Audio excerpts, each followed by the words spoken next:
बच्चों lesson number 1 video number 27।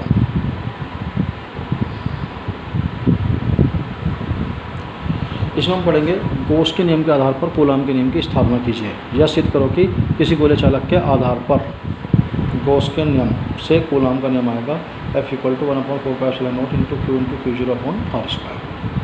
तो हम इसे पहले की तरह ही करेंगे।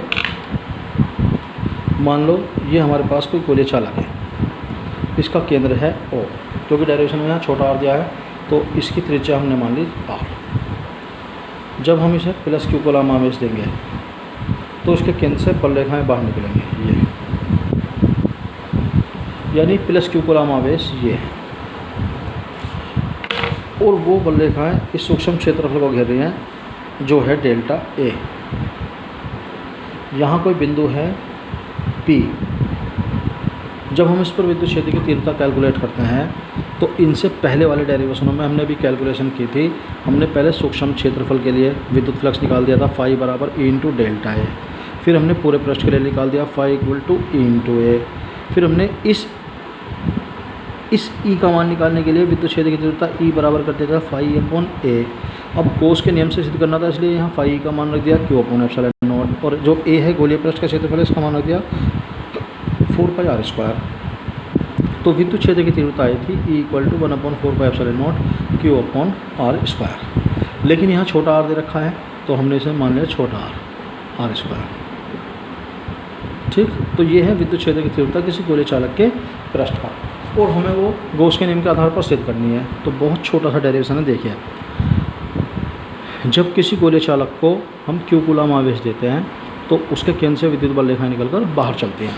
यदि एक आवेश +q बिंदु O पर रखा हो और दूसरा +q0 बिंदु P पर रखा हो तो इसके कारण इस पर जो विद्युत क्षेत्र की तीव्रता होगी वो होगी E = 1/4πε0 × Q/r²।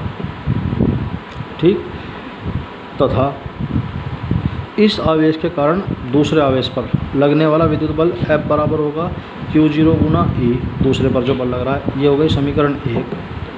इस समीकरण 1 में E का मान रखने पर, समीकरण 1 में E का मान रखने पर, जब समीकरण 1 में E का मान रखेंगे तो F बराबर हो जाएगा, E का मान तो ये है 1/4πε0 × Q/r², और गुणा यहाँ लिखा हुआ है Q0। तो फॉर्मूला आ गया F = 1/4πε0 × Q × Q0/r²। ये नियम है कूलाम का नियम। देखिए, यहाँ हमने गॉस के नियम से स्टार्ट करा इसे, ये विद्युत फ्लक्स है। यहाँ हमने इस φ का मान Q/ε0 रखा जो कि गॉस का नियम है। तो हमने गॉस के नियम के आधार पर पहले तो विद्युत क्षेत्र की तीव्रता कैलकुलेट कर दी, फिर विद्युत क्षेत्र की तीव्रता दोनों के बीच निकाल दिया विद्युत बल F बराबर Q × Q0 × E, या समीकरण 1 में E का मान रखने पर, जब समीकरण 1 में E का मान रखेंगे तो फॉर्मूला आ गया ये, जो कि कूलाम का नियम है। तो ये है कूलाम का नियम।